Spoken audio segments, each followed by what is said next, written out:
the best, and that's destroy other equipment, not one guy in the water. Yeah. So I had, there was no indication of that I noted. What could you see going on around you then? Oh, well, everything burning, flame, smoke, bombs going off. That when they were Did still. you see more planes fly overhead, but they didn't attack Yeah. you? Okay. Yeah, and you read different reports about how many passes they made in the area and stuff. Just a little up-to-date note on that. When I was in Hawaii this time, that I happened to have dinner one night with the Japanese consul general and his wife at a party that was that they were having at the 75th anniversary.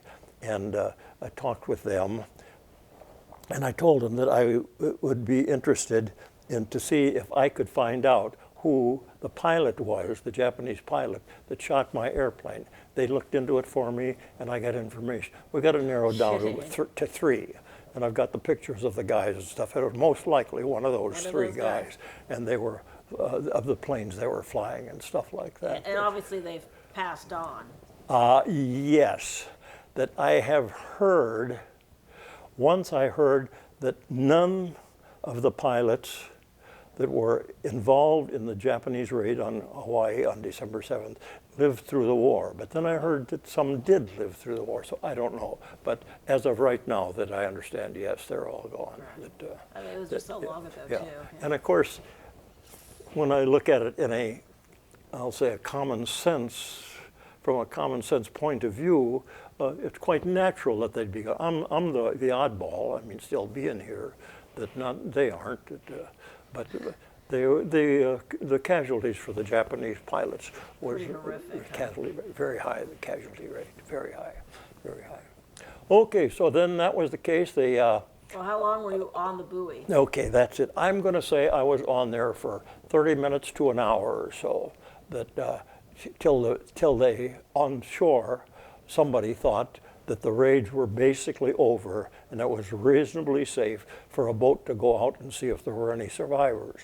And that's what I feel happened, because they did send a boat out, and they went over to the areas where the planes had been parked, and in some cases there were maybe some still burning on the water. I'm not real sure what the scoop was on that. But they came around, and I stood up on the buoy and waved, and they saw me immediately. We're only a few hundred yards offshore, in fact, at this time.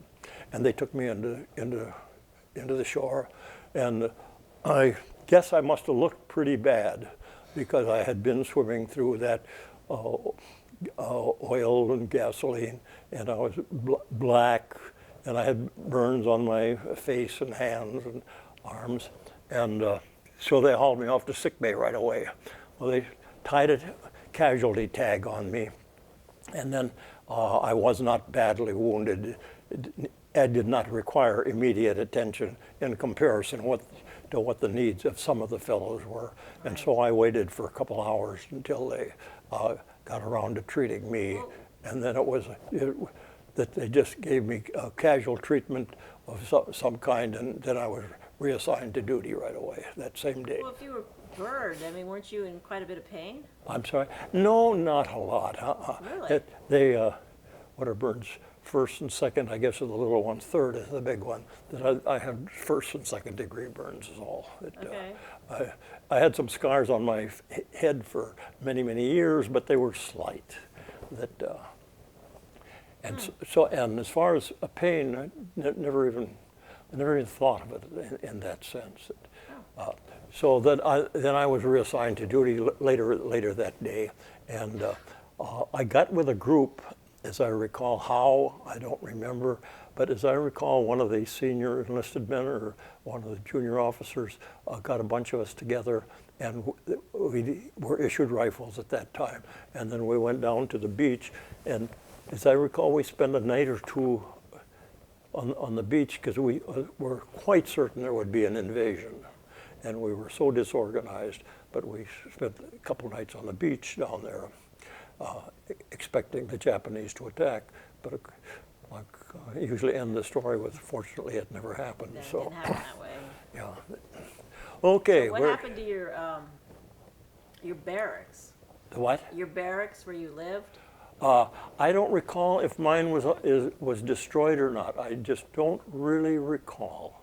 Well, then you didn't go really back there after the attack? I mean, I don't remember of it. I just, maybe I did change clothes because I must have been wet and a mess. But I'm just not certain anymore exactly. Okay. Yeah. Okay, so after the few days on the beach, what did they do with you? Okay, well then, of course, things were getting kind of back to normal. And we started resuming our duty. We didn't have, I can't think if we had any flyable planes after that or not, but I think we did have, that they got planes to go back into the air in a couple of days or so. Yes, I know they did, because a couple of days later, we went over to Ford Island. We flew over to Ford Island for some reason that I don't know what that was. But we were just getting ready to start in more routine patrols, the same as we'd done before the war. So how many guys in your patrol got killed when they were strafing those planes on the water? Yeah, I understood that of the planes on the water that I was the only one that got out alive. But now I'm told that there was another one that got out alive, and I'm just not sure. Okay. But There weren't too many, in other words, yeah, that got out alive. I've made inquiries, and nobody's ever given me anybody's name that I'm sure came out alive, but I hear conflicting stories on what some of the other situations were, and I'm just not certain. That okay, where do we go from here? So you're back doing routine patrols? Okay, very good. Okay, we did that, and we did that in the squadron for quite a few months after that. In, I think it was March 1942, 41, 42, yeah, that I was assigned with a couple other crews, my crew and a couple other ones. We came back to San Diego and picked up some new PBY-5As from the factory at Consolidated down there. We came back on, I think it was the USS Chicago or St. Louis cruiser, as I recall. We came back on the ship and got to San Diego and to pick up these new planes. Oh, let's see, we're talking, quote, about my life, not just okay, because something happened. Yeah. Huh? Yes. Okay, this is something I like to relate, that God was smiling on me. When we were coming back to the States, I had met my later wife while I was at radio school in Alameda before the war. Okay, now I got out there at Hawaii and stuff, and of course, everyone was very concerned about our whereabouts. Mail and stuff wasn't too good.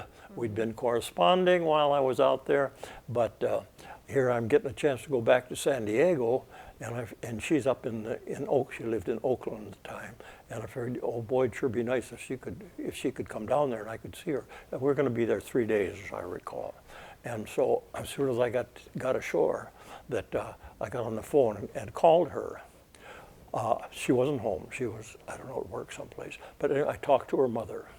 And when I say God was smiling on me, he put the words in my mouth that said, oh, Mrs. Anderson, I'm glad I got you first. I said, I want to talk to Madeline, but I was going to ask her if she could come down to visit me, and I'd like to have your permission. I don't know where I ever thought of anything like that.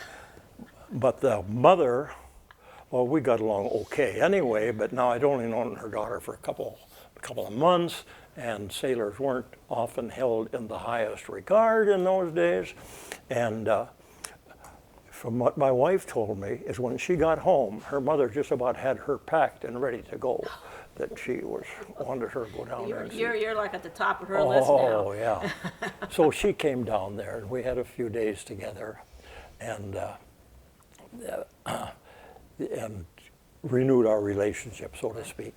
But then we picked up these new planes and flew them back out to Hawaii. And that flight, you have to modify the planes a little bit for a 20-some, over 2,000 mile flight on that. And we put in extra tanks and stuff. But that flight from Hawaii, from San Diego to Hawaii, lasted 23 and a half hours. It's the longest flight I've ever been on, and it's longer than most people have ever been on. But there are some that have beat it now. But we were on that. Then we took the planes back out there. And then after we arrived there with the new planes, it was routine patrols in the area until the Battle of Midway. And right after the Battle of Midway, we were assigned to advanced base duty out on Midway Island. So we were at Midway for, I can't remember, a month, 2 months, something like that. After that advanced base duty was completed, we were basically assigned to Henderson Field at Guadalcanal, and on the way down, we stopped at Palmyra and Fiji, Wow. New Hebrides, and island hopping, so to speak, to get down there. But then in late November or December, then we arrived at Henderson Field at Guadalcanal. It was shortly after the big battles down there in the late, was it the Lady Gulf, Suribachi? I can't remember exactly. But then by that time, they had developed some of this Black Cat technique for patrol squadrons going out to harass the Japanese fleet at night, and we did drop torpedoes, bombs. I don't recall much strafing, but the Japanese were, of course, making an effort to get into the South Pacific and Australia, and they were bringing all the troops and stuff down there, and our job, certainly with many others too, was to harass the enemy at night and try and prevent these shipments from getting through. And after that, the big battle down there, I think it was November of '42, that was, I'll say lots of mopping up, that when we were on Henderson Field, that we had nightly raids. The Japanese would just about every night come over and drop a bomb or two. But they were mostly harassing raids, not destruction raids. There were Japanese on the island when we were there, and we would occasionally get called to go into the foxholes to, while the Marines or somebody took care of it because we didn't. I can recall a little human interest thing that down there, rain or shine, if there was a movie at night, we watched it. Now we're in pretty much of a tropical area, so the rains, they're not cold. I mean, you can sit out there in the rain. And what they would do is stretch a bed sheet, basically, they put up a bunch of logs on to sit on, just cut down some logs. And then the bed sheet would be in between them, so more people could watch if they wanted. So if you were on the wrong side of the bed sheet, of course, everything is backwards. The printing and stuff, you couldn't, it was all written backwards, but but we went anyway. Something to do. So. There's nothing else to do, huh? Yeah, that's right. Nothing else to do. In fact, I'm sure it's still the case that I've always been taught, and I certainly believe it, but one of the biggest morale problems that any military organization has is boredom. Mm-hmm. That try and keep these guys busy, and the term busy work, that's where it came from. But keep you doing something, because, oh boy, idle hand is the devil's workshop or something like that, and that's very true in the military. So we proceeded with the patrols down there in the Henderson Field, Guadalcanal, New Hebrides area. I can recall going over to a couple of the islands, but the details escape me now. Did you ever see anything worth reporting? I'm sorry? And your patrols, did you ever see anything worth reporting? Oh yeah, we'd come back with bullet holes in the planes and stuff once in a while. And yeah. Now where I was, my personal workstation on the plane was a radio station. It was, quote, I'll say down in a hole. I didn't see a heck of a lot. But once in a while I'd be assigned as a lookout, and then I would see some certain things. In fact, the only time that I can actually remember seeing another enemy plane while we were